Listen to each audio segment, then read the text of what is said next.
If you're an Amazon.com shopper, you can help Southgate Media Group out by visiting southgatemediagroup.com.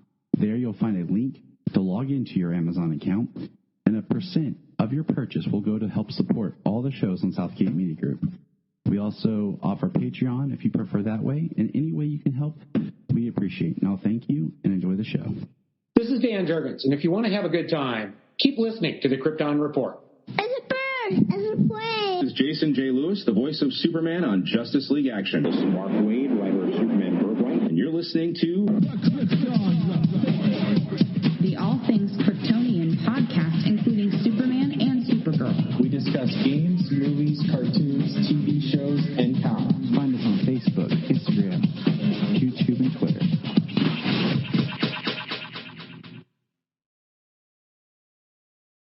Welcome to the Krypton Report. It's another wonderful Kryptonian night. I am Tyler, the Superman of Blue, the Man of Tomorrow, and with me as always, the Man of Steel himself, the Superman of Red, James, the bad mother. Beep. Oh, what's up, man? Yo. Hey, what's up? What's going on? we're old school censor. Beep. Man, it's a good night. It's turning to be warm weather in Ohio. And my air conditioner is still not fixed. My landlord's slow, and it's 89 degrees in my house. Oh my God, that's terrible.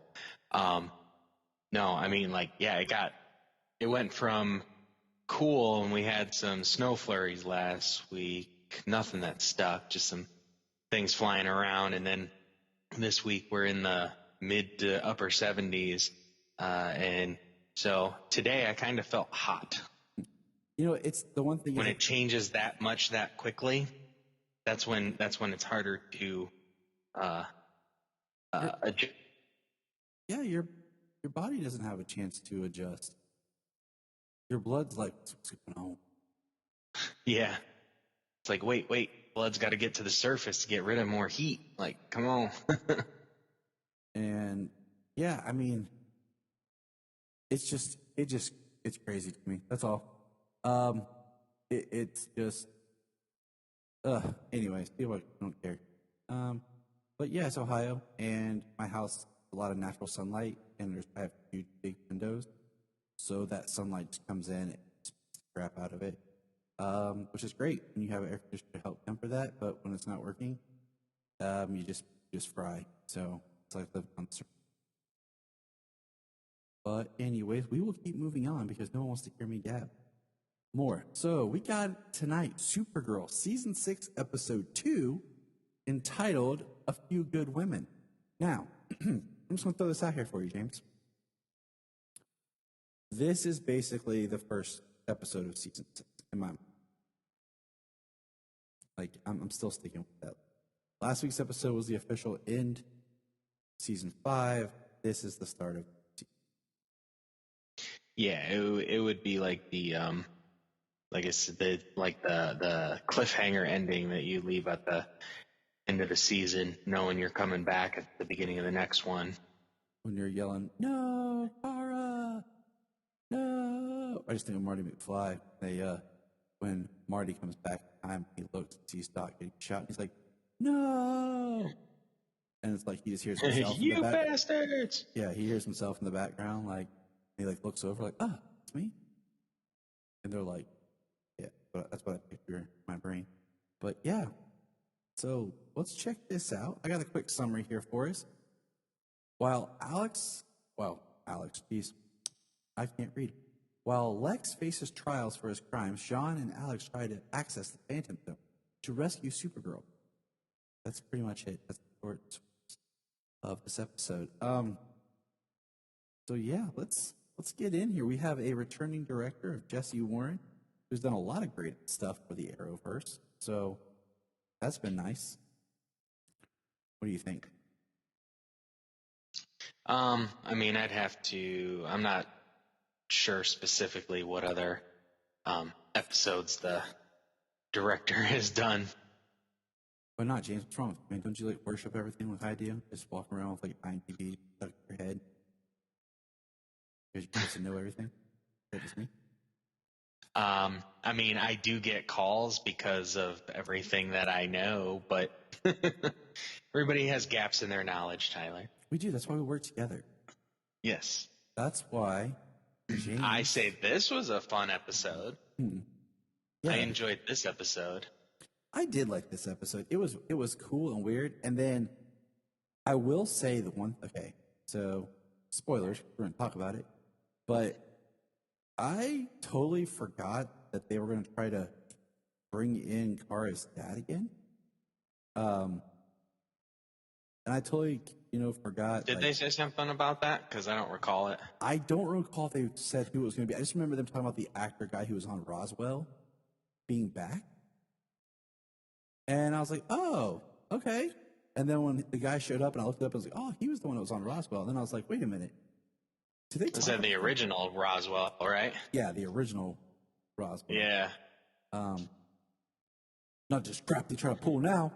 Like, I just went like, I don't know. But yeah, so I got thinking, I'm like, man, because I was all like surprised. And I was like, wait a minute. They had him before. And like very small, and I'm just like, just got thinking about, like, I posted, I don't know if you saw it yet, but I posted, I think, in our chat, basically like, oh, look, Kara's parents pre-crisis, Kara's parents post-crisis. Because both of the actors who played her parents have been replaced with more CW. And then I put, so this guy that's Kara's dad now is the brother of the Angus Jarrell. Okay, right? Trying to form the family here. Jarrell is definitely the older brother. Yeah, it always was that. And then there's like some things I've seen they try to say Zora. Well, no, people, don't do this crap, okay? Don't try to pull this. No, okay? That's all I'm gonna say. I know I'm repeating myself, but guess what? So, anyways, what did you think of this episode? Just a quick thought, like overall. Something. Yeah.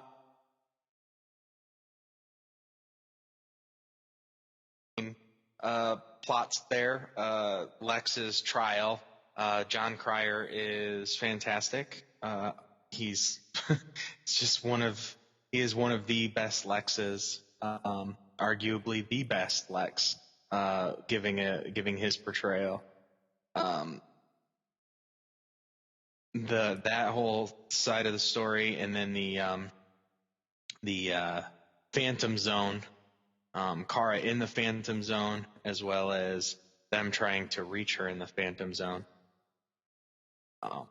So let's talk. Interesting stuff. They're like really rushing it. They're making it seem like it's a very complicated thing. Like it's much more complicated than it ever was. Say in Smallville. What, the Phantom Zone? Yeah. Yeah, because, so let's just talk the Phantom Zone, okay? Let's just go over that real quick. So what is, if I said to you, hey, James, they're in the Phantom Zone, what is your thoughts when I say the Phantom Zone? So, things that are general is like, it's out of time.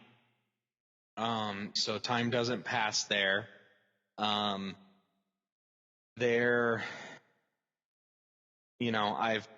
definitely seen phantoms in different iterations.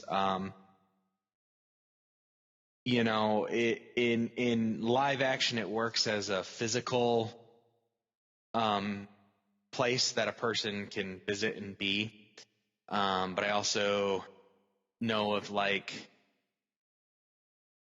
where everybody is when they go into the Phantom Zone, their like physical, their corporeal body is turned into a phantom, a translucent thing where people can't hurt each other, and so, I mean, it makes it.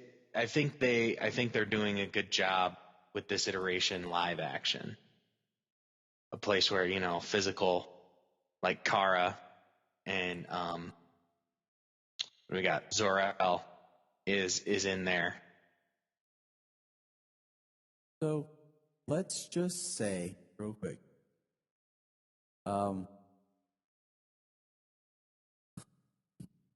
Let's back up for a quick second. Phantom Zone. I've been thinking about this. We have the Phantom Zone. We see it sorta in the Superman film with Christopher Reeve. We get the diamond that everyone kind of makes fun of falling down, and the prisoners of the Zod, Ursa, Non are trapped in like this care. Yeah. Okay. And say, yeah, I mean, in that, it kind of just seems like they're trapped in a floating mirror or something. So we have that, okay? And then we get Smallville. Or no, sorry. Supergirl the movie does a huge thing with the Phantom Zone. And we get her in there with Zoltar, and it's like very like a wasteland, and it's really kind of crazy. And then we get Smallville. And Smallville, it's like a desert, but it's like you use the pyramid to transport in there. And then it's like you're in this desert wasteland. There's the phantoms, which goes into like what you talked about, where if you're transferred in there, you're supposed to like lose your physical body. And then we have, now Supergirl, the series. We have Man of Steel, where we see like the Phantom Zone projector that takes you to the Phantom Zone. But we never see what it's like being a prisoner in the pods and then being sent to the Phantom Zone. Yeah, exactly. Yeah. And then we have Krypton. I like the way they did it in Krypton. At the beginning of season 2, that was Seg's in there. Yeah, that was pretty cool. The way that time all seemed to flow together in the Phantom Zone, and like he was in the world, but just like on another plane of existence. Yeah. It's like he was in a dimension where he could see things, but couldn't interact. Which is kind of like the translucent Phantom Zone, like especially in the New 52, where in the Phantom Zone, like people in the Phantom Zone are phantoms like around you. Yeah. In certain area, in certain places in the book, and other times they're kind of like they're still all translucent, but it looks more like the like a wasteland, like a desert or something like we normally see in this version, in the Smallville version. It's always some kind of barren place. So I like this one, like the look of it, but these phantoms, okay, so let's talk about the phantoms. They're actually like, they remind me of like their own alien species.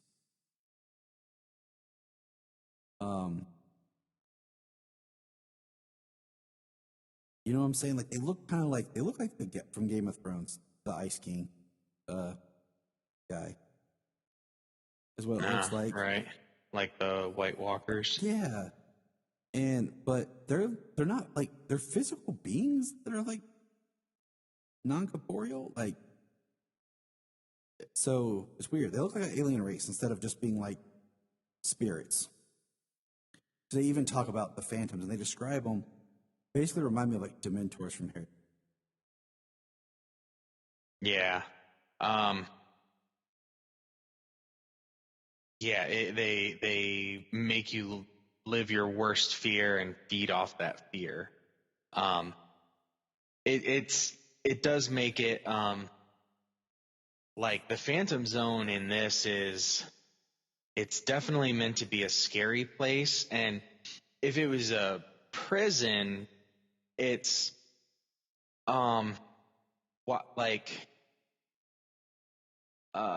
you don't want to drive the inmates mad. You know what I mean? Are some of them supposed to get out at any point, or are they, imprisoned for eternity? I'm sure some have the sentence of eternity, but But maybe without Fort Roz there, maybe Fort Roz was kind of like the place, the prison, and it kept the phantoms out in a way. Maybe. So, because we know Fort Roz in an earlier season had gotten out of the Phantom Zone. Yeah, and that's what I had to remind myself was like Fort Roz was in the Phantom Zone. Like, I had to remind myself of that because I honestly could not remember, because I feel like there's so many details that they haven't really went back to since the first season. They're like, we're off CBS. Get that happen, people. And then it's like all of a sudden something happens. Like, okay, wait a minute. Yeah, guys, remember what we told you about? Yeah, remember that. Okay. But you told us not to. Shut up. Good. Yeah, it's just one of those things. Well, continuity it's always fluid in these shows. They try and keep it good, but it's always fluid in these shows. And then especially when you get Crisis, where it makes everything absolutely fluid, you can use whatever you wanted from the past, or you can do something different in the future. You mean Crisis on Infinite that showed that everything's connected, as in even the TV series or the movie series? Yeah, like the same dark side on Zack Snyder's Justice League is the same dark side on Smallville. Yeah. Well, we never saw him. Only thing we ever saw was like his spirit. Yeah, saw just like a shadow.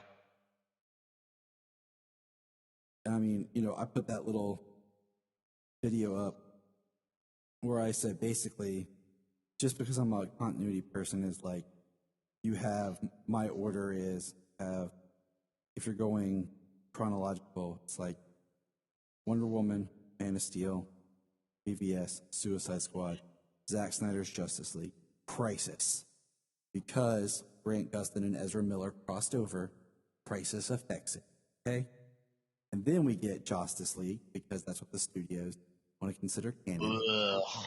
And then we get Aquaman and Shazam and Birds of Prey and The Suicide Squad, and Wonder Woman 84. So Wonder Woman 84 is a post-Crisis past film. It makes all the new stuff, it works. So that's how I just work in my head.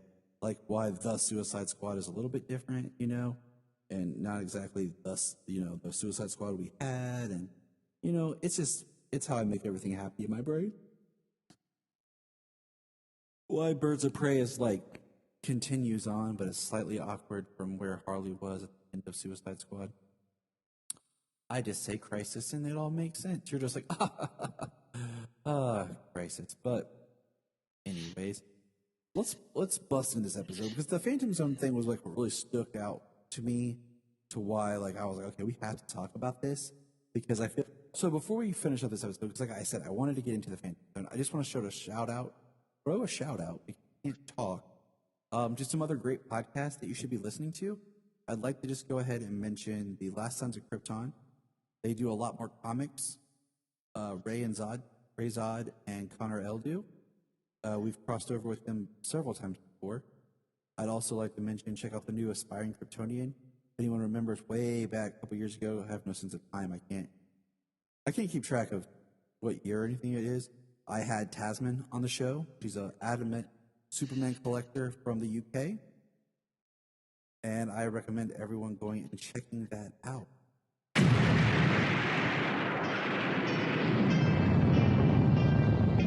I am Connor from the House of L. And I am Ray from the House of Zod. We are two of the many survivors of Krypton's destruction, and we have made our home in Australia, and dare I say, have become Australians, for better or worse. But we have also decided to read Superman comics, read Superman books, watch Superman shows, cartoons, movies, basically everything Superman, and from an Australian perspective as well. Whether you're a seasoned fan, like me, or whether you are coming in fresh, wide-eyed and wanting to learn more like me, then this podcast is for you. Join us for our bi-weekly adventures available on all good podcast catchers. So just search for Last Sons of Krypton, a Superman podcast. We'll be coming to you from Australia or some cosmic dimension, wherever we are that week. Up, and away.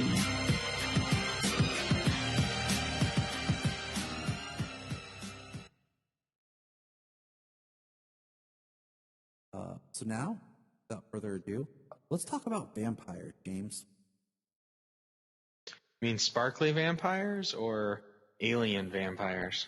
Side note, Hot Topic completely missed the product of making glitter-filled sunscreen when Twilight came out, that when the sun hit it, you sparkled more. You would have made a freaking fortune off that crap. Nice. I mean, I bet if you marketed it to that crowd, you could still make some money off of it. and the fact that Kool-Aid never released pumpkin juice flavored Harry Potter Kool-Aid baffles me. But anyways, no, like, so this episode starts with a vampire rubbing a blood bank, and I was like, what is this? And the first thing I said was, okay, is this the Halloween episode? Thinking about like when it was maybe being written and being produced and what the goal was with it, you know? So I guess it was. You know, like, it's kind of an interesting theory the way they used it. He's an alien, even from a planet that is named something like Transylvania. Yeah, it's like Transylvania or something. It's Transylvania, a play on it, anyways. He's an alien, and that's the home world they come from, and they inspired the vampire myths. And yeah, he robs a blood bank. That's how he gets his food. Because even Solomon was And like, for all intents and purposes, he's a vampire. Just it's an alien race. Solomon goes, "Why is his teeth like that? Is he a vampire?" And I'm like, "Well, son, yes." Yes, actually, yes. Yes, he is. Just the less of the mystical sort. I was more like, of the sci-fi type. I was like, yes. Just interesting. Yes, son. And it was cool. Like, I thought that was neat. But I guess what boggles my mind about this is they go into a whole, like, subplot story about he tried to break his husband out. He was in the Phantom Zone. He was there.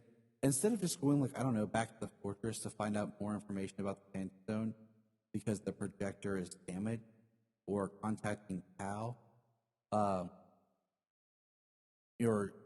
Jor-El in the fortress. Like, I find it very interesting that we've been to the fortress. It's supposed to be the same fortress, right? In Supergirl. And Jor-El's never shown up. But in Superman and Lois, Superman goes in, Jor-El shows up. That's easy. Maybe, only Cal can activate. Okay, I'm cool with that. But my thing is, I really feel like we needed some sort of dialogue in these episodes or something,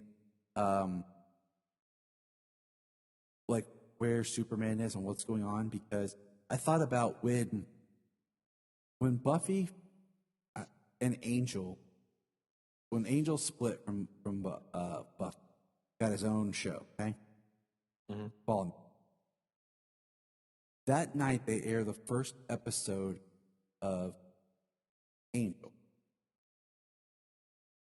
Came on after Buffy. And what they did was there's a scene in Buffy where she's on the phone and she's talking to Angel. But we're only hearing her side of the conversation. Now, when we get to the next episode on Angel, it's that same conversation, but we're only hearing it from his side, to kind of set up a little bit of a timeline for us to kind of build everything else off of in the two series. And I thought that was cool. So what I was thinking was, it would be nice to have something similar to that in this, with like just maybe a scene of Clark talking, or Kara trying to talk to Clark. Something so we get an idea of where they are, because I just feel like as of right now, it would be he's active. It's not like before when they just kind of wrote him off, like, oh, Clark's doing this. We have his own show, so we I'd like to know where he's at with this kind of thing because the Phantom Zone's pretty big. Yeah, I mean, with it being the Phantom Zone, and that's and it being a Kryptonian technology, I mean, that's kind of important, that maybe Superman would get involved. I mean, I didn't think about or consider like, oh, hey, where's Superman in all this? Because my first thought, because that's just not how it. That's just not how it works. It's a different show. It's a different production. I mean, it's exactly like we've discussed in your comic books. It's a different story. It's a solo story, and the people involved in your solo story have to take care of the issue. Can't always call for outside help. And I completely agree with you, okay? But I just feel like the way they've set this up, like it's supposed to be the same fortress. I just feel like there's something that just to me feels like I should be like there should be something. I don't know. Like, well, yeah, I mean, you would think that Cal would know, get an alert that freaking Lex Luthor is in the fortress. You know what I mean? Mm-hmm. That there's a big battle going on in the fortress. That's just because it's this, like I said, the same fortress. Yeah. So it's absolutely logical. So that is why I'm having this whole kind of debate about why I'm saying what I'm saying. Okay.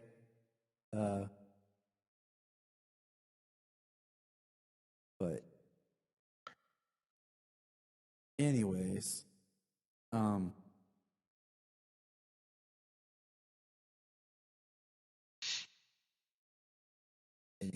let's keep moving on. Yeah. So, do you want to stick with the Phantom Zone, or you want to talk about Lex? Let's stick with Lex. Let's go to Lex. That's yeah. Let's go. Lex is on trial for lots of murders and a crime. Is he on for crimes against humanity in this one? Yes. It's almost like he missed his opportunity for his clean slate, and now he's back being tried for what he had before. Yeah. So, he's his own defense, of course. Of course, he's too arrogant, snub to be anyone else's. Right, to let anyone else represent him. And I think it's hilarious, first of all. But we have the tight alibi by Eve Tussmacher. And she's going to testify against Lex. Yeah, her testimony. Everybody is kind of excited. Like, Lex is going down. There's a solid, tight case. And it's not the case. No, Lex makes her reveal all the stuff that she had done for him, and threw into question her credibility. So, which basically got her testimony thrown out. Because he basically plays it off as she was in love with him. And I'm trying to remember the term they used of what it is that got her like testimony thrown out. So Lex was plotting the whole time. and it just shattered her everything. Everything she had to say to pin Lex was gone.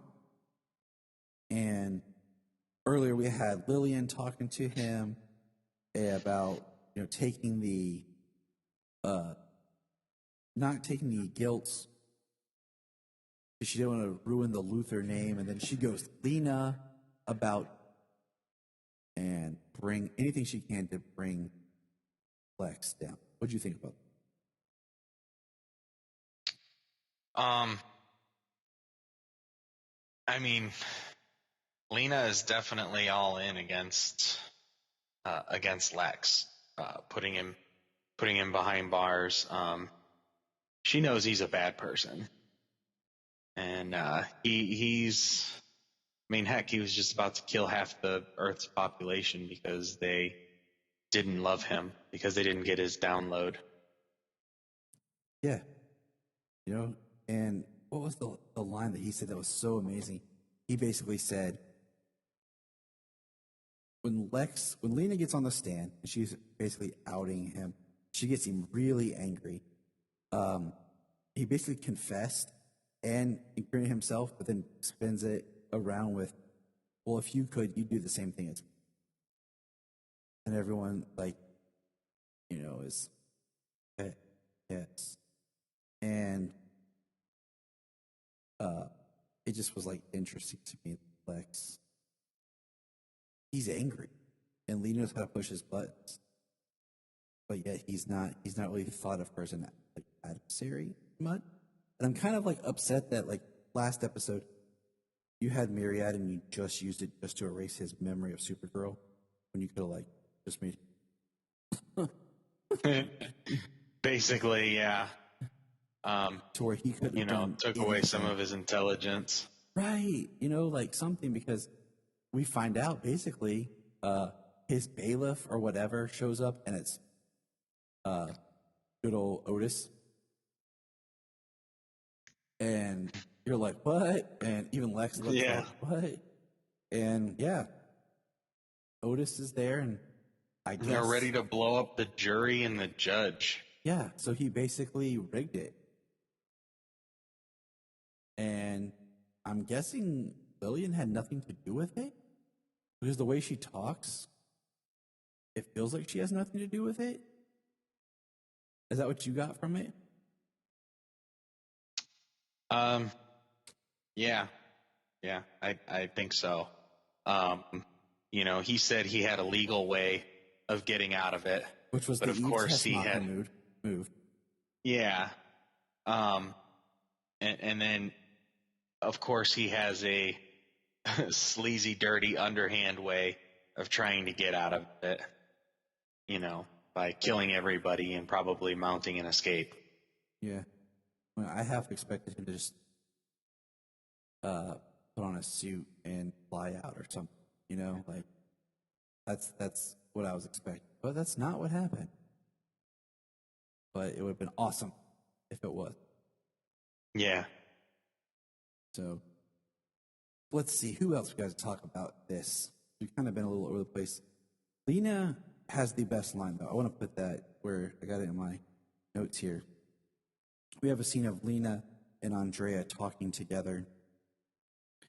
And she says, if the justice system doesn't stop him, I will, basically. And it's interesting. We're trying to. Well, because it didn't stop him. He got off. Exactly. He won the case. Even after he basically confessed, he won the case. So we're trying to, bring Lena back to the good side, but she's not making it easy. Nope. So what do you think about that? Well, I mean, she is a Luther and she thinks about things differently. And with her high level of intelligence as well. So, I mean, I would assume that it's bit of a bumpy road to redemption, especially and when she starts to when she has to face down her own demons moving forward. Yeah, it's going to be interesting. Less earning the trust than more believing she deserves. It's going to be an interesting kind of road for her. And the show is Supergirl, but there hasn't been a lot of Supergirl. Like, she really wasn't in it that much. She just talked to her dad and was attacked by the Phantoms. That was about it. The show is very heavy on Martian Manhunter, Miss Martian, Dreamer, and Lex. Yeah. So, can I say how cheesy the line Dreamer dropped at the beginning of the episode was? "Keep dreaming, Dracula." Yeah, I mean, I just, yeah. I mean, that's all I'm It's one of those. It's one of those things that's so corny it just gets a chuckle and an eye roll. I was thinking about how this episode, I'm like, I really like seeing Miss Martian, and I really like seeing John together, especially after the last, kind of episode where they did that Martian thing. Yeah, the binding. And we get, I think William's gonna exit. I don't know. Like, I just feel like, when Lex got off the hook, not to kind of jump around too much. William gets paired to go to the news for the trial with Dreamer, and Nia has to leave, and William kind of covers it, but at the same time, William, he wrote that big piece on Lex that Lex basically undersells and undermines, and I just feel like he's losing hope. He might disappear. I want him to turn into Doomsday. Yeah. And we got another Davis Bloom situation on our hands. I mean, it'd just be awesome if he just gets injected with some sort of Tony and nanite that turns Doomsday. Right. Just use the same model that you got from Krypton. I do think, okay, one thing we didn't talk about is they say the Phantom Zone has been fractured because of Crisis. And it's imploded on itself. It would have been really neat if we got to see different kinds of Phantoms, from the different iterations from the different shows that we kind of talked about. Right. And they talk about the Phantom Zone is ever changing, and so not a fixed point like there was before. Because, earlier we had a scene of Brainy basically doing training with Nia about being inside the Phantom Zone. And it was like, oh, okay, cool, but that is not the case, is it? No, they successfully open up the portal to the Phantom Zone. It's kind of glitchy. They're not sure, the guy, the vampire who broke into Silas. The Phantom Zone before, Silas, yes. When he broke into the Phantom Zone before, he said that it took him 6 months to get it right, make sure that, nobody would burn up going through the portal. And, they need to know her exact location. And that's what Dreamer's supposed to glean is try and dream up Kara's location. They open the portal and some phantoms come through and they're in a big fight. And Silas has to get the portal back open so they can send them back through it. And they take it pretty hard, especially Alex takes it pretty hard that their first attempt wasn't perfect. Gold medal, perfect. Yeah, come on, you have been a government agent. You know that the first attempt on something like this on an alien world, alien technology is not going to work the first time out. And I mean, I'm very. The history of the last 5 years has taught you that. I'm very shocked they don't have Lena there with as much as she's worked on portals and this alien tech. Like, it's very shocking that Lena is not there. Yeah. Trying to find a way to save Kara. Well, I think she'll have to, next episode she may be working with the team. This week she had something to do, trying to put Lex behind bars. And as of the end of this episode, Kara is still in the Phantom Zone. Her and Zor-El are trying to find a way out. And they come across some phantoms that go through a portal. And she says, if they can open portals, maybe we can too. And Alex talks with Kelly about she can't have a world without Kara. And earlier, Andrea makes a reference, like, I'm sure Supergirl will show up and save talking to William and Nia, like she always does. And of course, that's not going to happen. Yeah.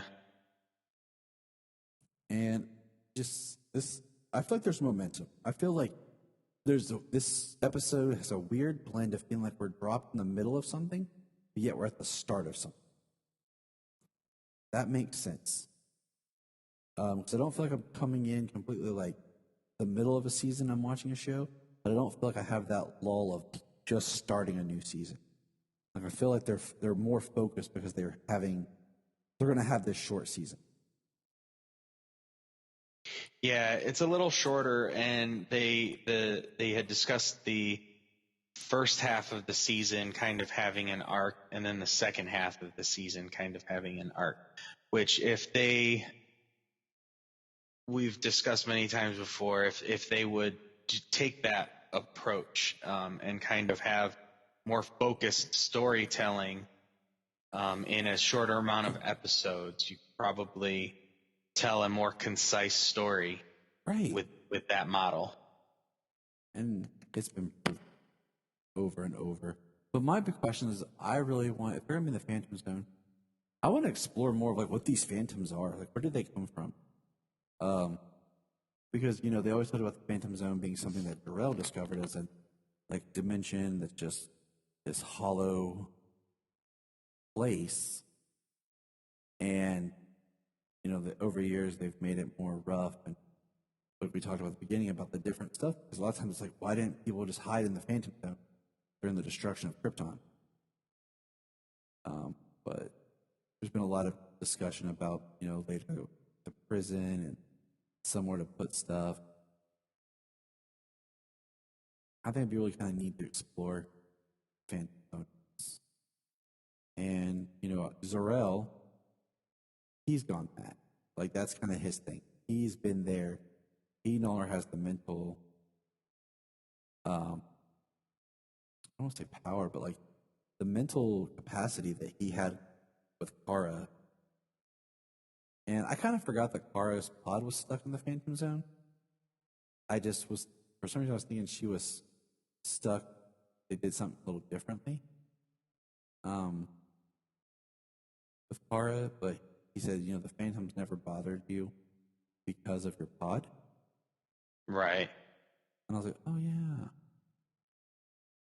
So, just, interesting stuff. Yeah. Excuse me. Sorry. So Silas goes home he goes home and he's getting some blood out of the fridge to have a meal. And he starts to feel sick and he falls over. And it seems like and smoke starts coming out of his mouth, and it seems like he got himself a phantom hitchhiker, like hid inside of his body, and came out. So there's a phantom escaped a phantom escaped on Earth, and then that's when we see the phantoms go into the portal in the Phantom Zone. Dum dum dun. Yep. And then we get our fade to black. So that was pretty much it. I liked it. Like, I'm digging this season. And one thing that's kind of weird is like Sayla loves Supergirl, but she's just not that into the show right now. I mean, if we're watching anything else in Supergirl's on like with Superman, like she'll watch Superman Lois and everything. But I don't know what that says about what they've done to the character on the show by just almost making her in the background for her own show or something. Like Sayla's constantly like wants to watch this with Supergirl or gets mad because there's no Superman-based project that has both Supergirl and Superboy in it that I can watch with both my kids, make them happy. But yeah, when I'm like, I'm going to watch the Supergirl show, she's like, okay. It's kind of weird. Just throwing that out there. Yeah. I mean, my daughter didn't get into Supergirl too much. She's been in and out of it. But she really dug Stargirl and Batwoman. So. Yeah, Sayla loves Stargirl. And so it's just, I don't know what, like I said, I don't know what that says about the show and where it is and everything. But yeah, well, I feel like the way it deals with some of the hard hitting issues that it does, very after school special like. They deal with it very heavy handed, and it leaves less room for Supergirl to shine, I feel like as opposed to telling getting across the that message that week. So I feel like they lost their guidance on the show. They forgot what the show was about and who it was really for at some point. Because it's nice to see superhero stuff for girls, now. Seeing female protagonists in stories more and more. And I just wish, I can't wait for Stargirl, because my daughter will be so excited, but I wish she would enjoy this show more. And maybe she'll like it when we go back and watch it from the beginning. And just her and I start watching season 1 together. Right. Maybe she'll get into it. But that's this week on the Krypton Report. James, thank you for being here. As always, lovely to have you. Always a pleasure. And we're going to keep on chugging along with our final season. It's a bittersweet. I'd rather the show go out, with a powerful punch than fizzle into annoyingness. And let's keep our fingers crossed. Yeah, it's starting fairly well. Yeah, good 2 episodes. It is, and I'm enjoying it. And I look forward to more of what this season has to offer. And one quick thing I will say is, as much as I love him, I hope Lex doesn't stay around too much longer, because it feels weird having a Superman go and Lex. But whatever. Right. So next time, remember. Look up in the sky. Look up in the sky. Look in the sky.